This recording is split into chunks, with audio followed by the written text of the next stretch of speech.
Black see മുഴുവനും Russian നിയന്ത്രണത്തിലാകുന്ന രീതിയിലുള്ള ചില പദ്ധതികൾ 2-3 ദിവസമായി റഷ്യൻ മാധ്യമങ്ങളും അല്ലെങ്കിൽ റഷ്യയുടെ മാധ്യമ പ്രവർത്തകരും പുറത്ത് വലിയ രീതിയിൽ സംസാരിക്കുന്നുണ്ട്. എന്നാൽ ഇന്നലെ സൗദി അറേബ്യയിൽ വെച്ച് റഷ്യൻ ഉദ്യോഗസ്ഥർക്കും അമേരിക്കയുടെ സർക്കാർ ഉദ്യോഗസ്ഥർക്കും ഇടയിൽ പ്രധാനപ്പെട്ട ചില ചർച്ചകൾ ആരംഭിച്ചു. ഈ ചർച്ചയുടെ അവസാനത്തിൽ ബ്ലാക്ക് സീ ആക്സസ് പൂർണ്ണമായും റഷ്യയ്ക്ക് നൽകപ്പെടാനുള്ള ചില തീരുമാനങ്ങൾ എടുക്കാൻ സാധ്യതയുണ്ട് എന്ന വിവരം പുറത്തുവന്നു. ഒരു പക്ഷേ അങ്ങനെ ബ്ലാക്ക് സീ റഷ്യൻ നിയന്ത്രണത്തിലേക്ക് പോവുകയാണെങ്കിൽ അത് ഉക്രൈന് 2 രീതിയിലായിരിക്കും ആപത്തുണ്ടാക്കുക. ഒന്നാമത്തേത് എക്കണോമിക്കൽ വൈസ്, അവരുടെ സാമ്പത്തികം, അവരുടെ 90% സാമ്പത്തികവും ഈ ബ്ലാക്ക് സീയെ ആശ്രയിച്ചാണുള്ളത്. മറ്റൊരു ഭാഗത്ത് കാർഷിക ഉൽപ്പന്നങ്ങൾ ഒഴികെ അവരുടെ മറ്റ് എക്സ്പോർട്ട് ഐറ്റംസ്, കൽക്കരി, പ്രകൃതിവാതകം, അവർക്ക് വരുന്ന ആയുധങ്ങൾ, ഉക്രൈനിൽ നിന്നും പുറത്തേക്ക് പോകുന്ന ആയുധങ്ങൾ, ഇവയെല്ലാം ബ്ലാക്ക് സീയെ ആശ്രയിച്ചാണുള്ളത്. കൂടാതെ മറ്റൊരു പ്രധാനപ്പെട്ട കാര്യം, റഷ്യയുടെ 4 ഹെലികോപ്റ്ററുകളെ ഉക്രൈൻ അവരുടെ ഹൈമാസ് ഉപയോഗിച്ച് നശിപ്പിച്ചു. ഇവയെല്ലാം ഈ ഒരു വീഡിയോയിലൂടെ വിശദമായി അറിയാം.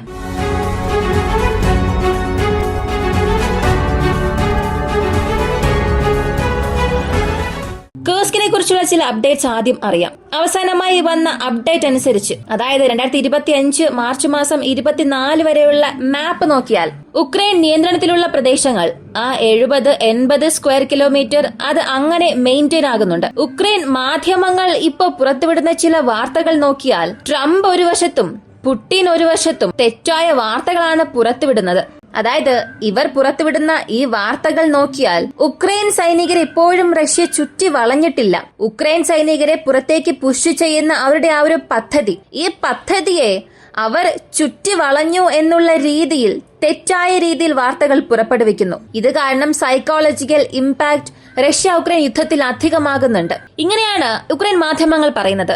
പക്ഷെ ഇവർ പറയുന്നതിനും അവിടെ സംഭവിക്കുന്നതിനും എന്തെങ്കിലും ബന്ധമുണ്ടോ എന്ന് നോക്കിയാൽ അങ്ങനെ ഒന്നും തന്നെ ഇല്ല. ഉക്രൈൻ സൈനികരെ ഇതുവരെ ആരും ചുറ്റി വളഞ്ഞിട്ടില്ല എന്നാണ് ഇവർ പറയുന്നത്. അതങ്ങനെയാണോ?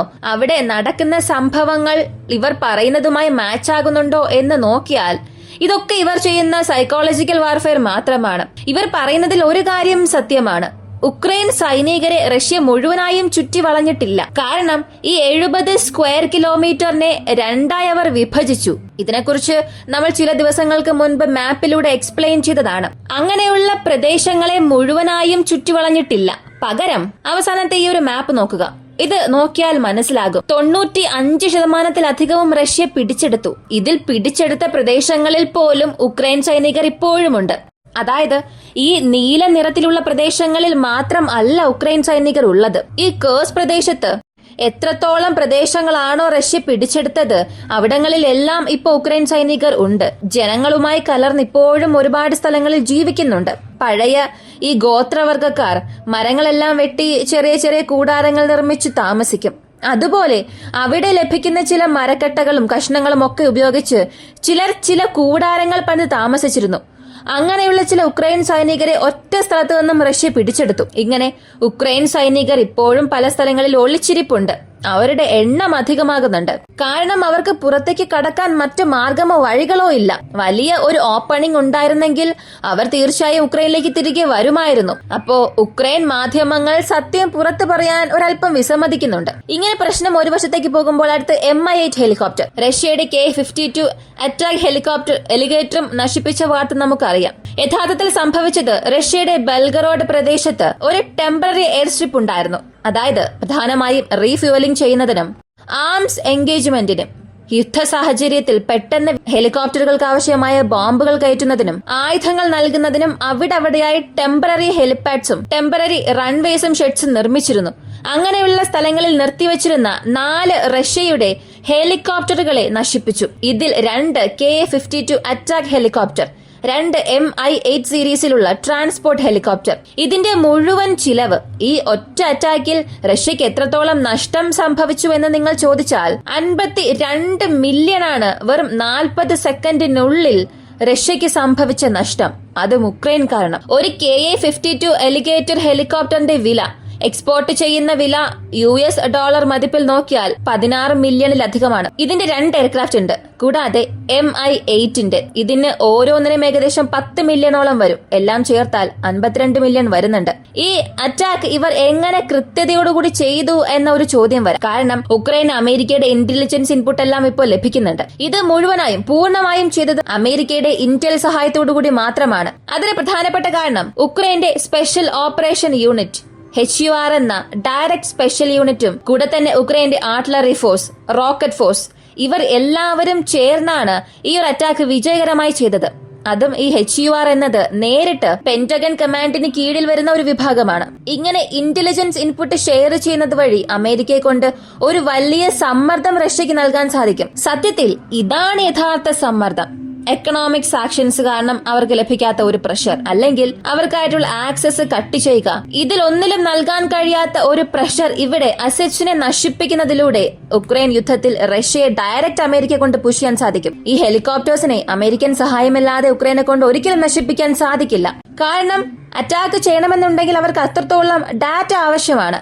എന്നാൽ ഇതിലും ഒരു തന്ത്രമുണ്ടായിരുന്നു. ഇപ്പോ ഉക്രൈന് ആ ഹെലികോപ്റ്റർ പറന്നുകൊണ്ടിരിക്കുമ്പോൾ തന്നെ അതിനെ ആക്രമിച്ച് നശിപ്പിക്കാൻ കഴിയുമായിരുന്നു. പക്ഷെ അത് താഴെ ഇറങ്ങി റീഫ്യൂൽ ചെയ്തിട്ട് അതിനാവശ്യമായ ആയുധങ്ങളെല്ലാം റീലോഡ് ചെയ്യുന്നത് വരെയും അവർ കാത്തിരുന്നു. എന്നിട്ടാണ് നശിപ്പിച്ചത്. അപ്പൊ അങ്ങനെയാണെങ്കിൽ ലൈവായി ഡാറ്റ ഫീഡ് ഉക്രൈൻ നൽകിയിട്ടുണ്ട്. ഇതിന് അമേരിക്കയുടെ സഹായം ഇല്ലാതെ, അല്ലെങ്കിൽ മറ്റേതെങ്കിലും രാജ്യങ്ങളുടെ സഹായം ഇല്ലാതെ ഇത്രത്തോളം കൃത്യതയോടുകൂടിയുള്ള ഒരു സ്ട്രൈക്ക് ഒരിക്കലും ചെയ്യാൻ സാധിക്കില്ല. ഇവിടെ മറ്റൊരു ചോദ്യം നിങ്ങൾക്ക് വരണം. അങ്ങനെയാണെങ്കിൽ ഇത് ഉക്രൈന്റെ യുദ്ധം അല്ലേ? നാറ്റോ വേഴ്സസ് റഷ്യ എന്ന യുദ്ധമായി മാറിക്കൊണ്ടിരിക്കുകയാണോ? അല്ലെങ്കിൽ യൂറോപ്പ് വേഴ്സസ് റഷ്യ എന്ന യുദ്ധമായി മാറുകയാണോ എന്ന്. വെറും ഒരേ ഒരു ഫേസ് മാസ്ക് മാത്രമാണ് ഇവിടെ ഉള്ളത്. മുൻപിലുള്ള മാസ്ക് മാത്രമാണ് ഉക്രൈന്റേത്. പിന്നിലുള്ള അത്രയും തന്ത്രങ്ങളും ബുദ്ധികളും എല്ലാം പല രാജ്യങ്ങളുടേതാണ്.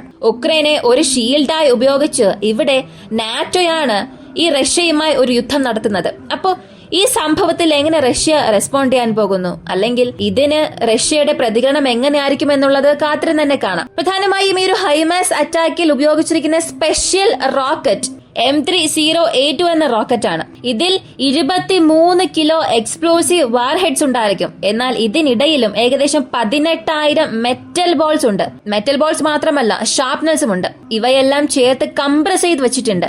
ഇത് പൊട്ടിത്തെറിക്കുകയാണെങ്കിൽ ഒരു വലിയ നഷ്ടം തന്നെ അവിടെ സംഭവിക്കും. ഹൈമാസ് റോക്കറ്റ് സിസ്റ്റത്തിൽ വൺ ഓഫ് ദ ഡെഡ്ലിസ്റ്റ് റോക്കറ്റ്സ് ഇതാണെന്ന് പറയാം. ഇത് വീട് പൊട്ടിത്തെറിക്കുകയാണെങ്കിൽ പൊട്ടിത്തെറിക്കുന്ന സ്ഥലത്ത് മാത്രമല്ല ഇമ്പാക്ട് ഉണ്ടാകുന്നത്. 70 മീറ്റർ ചുറ്റളവിൽ ഏതെങ്കിലും സ്റ്റീൽ പ്ലേറ്റ്സ് ഉണ്ടെങ്കിൽ പോലും അതിൽ തുളച്ചു കയറി പോകാനുള്ള ശക്തി അകത്തുള്ള ബോൾസിനും ചെറിയ ചെറിയ ഷാർപ്നൽസിനുമുണ്ട്. അപ്പോ ഉക്രൈൻ ഈ ഒരു മിസൈൽ ഉപയോഗിച്ചിരിക്കുന്നത് ഇതൊരു 3-മത്തെയോ 4-മത്തെയോ തവണയാണ്. എപ്പോഴാണ് ഉക്രൈൻ ഹൈമാസ് നൽകിയത് അപ്പോൾ മുതൽ പ്രിസിഷൻ സ്ട്രൈക്കിന് മാത്രമാണ് ഈ റോക്കറ്റ്സ് ഉക്രൈൻ ഉപയോഗിച്ചത്. ഇനി അവസാനമായി നമ്മൾ അറിയാൻ പോകുന്നത് ഉക്രൈന്റെ ബ്ലാക്ക് സീക്ക് വേണ്ടിയുള്ള ആക്സസ് ആണ്. റഷ്യക്ക് ഈ ബ്ലാക്ക് സീ ആക്സസ് പോവുകയാണെങ്കിൽ ഉക്രൈൻ എന്തൊക്കെയാണ് സംഭവിക്കുക? സത്യത്തിൽ ഉക്രൈനെ സംബന്ധിച്ച് ബ്ലാക്ക് സീ ആക്സസ് റഷ്യയിലേക്ക് പോവുകയാണെങ്കിൽ സാമ്പത്തികമായ രീതിയിൽ അവർക്ക് ലഭിക്കുന്ന തിരിച്ചടി എന്നത് നമ്മൾ ചിന്തിക്കുന്നതിലും അധികമായിരിക്കും.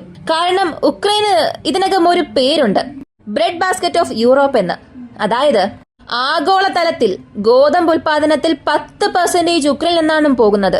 അതുമാത്രമല്ല, ആഗോളതലത്തിൽ കൂടുതൽ സൺഫ്ലവർ ഓയിൽ സീഡ്സ്, സൂര്യകാന്തി എണ്ണയുടെ വിത്തുകൾ, അത് കൂടുതലും ഉൽപാദനം ചെയ്യുന്നത് ഉക്രൈനാണ്. ഇവയെല്ലാം കൂടുതൽ കയറ്റുമതി ചെയ്യുന്നതും ഉക്രൈനാണ്. വലിയൊരു വിപണി വിഹിതമുള്ളതും ഉക്രൈനാണ്. ഇങ്ങനെ സൺഫ്ലവർ ഓയിൽ, എഡിബിൾ ഓയിൽ മാർക്കറ്റിൽ ഉക്രൈന്റെ പങ്ക് വളരെ അധികമാണ്. യൂറോപ്പിലേക്ക് വരുന്ന ധാന്യ കയറ്റുമതിയിൽ 40% ഉക്രൈനിൽ നിന്നാണ് വരുന്നത്.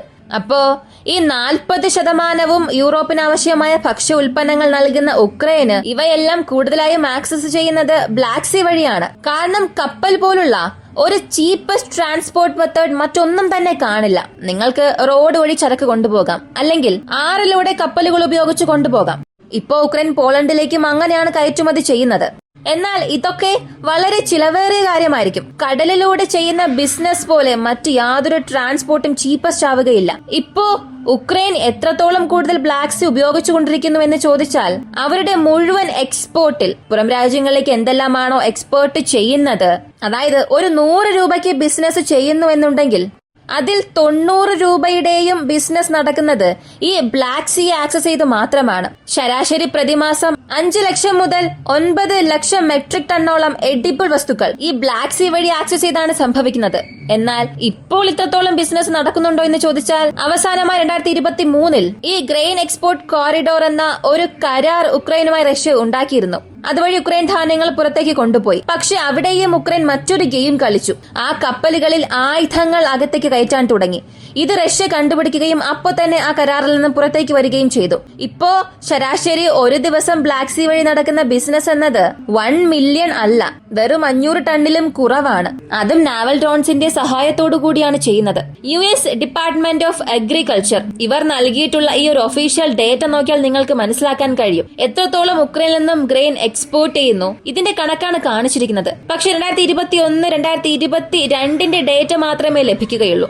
അതിനുശേഷമുള്ള ഡേറ്റ നമുക്ക് ലഭ്യമല്ല. അങ്ങനെയാണെങ്കിൽ 2022 ഡേറ്റ നോക്കിയാൽ ഉക്രൈൻ 40% യൂറോപ്പിന് ആവശ്യമായ മുഴുവൻ ധാന്യവും ഉക്രൈനിൽ നിന്നും കയറ്റുമതി ചെയ്തത് ബ്ലാക്ക് സീ വഴിയാണ്. ഇതുവഴി പ്രതിവർഷം ഇവർക്ക് ലഭിക്കുന്ന വരുമാനം പല ബില്യൺ ഡോളേഴ്സിലും അധികമാണ്.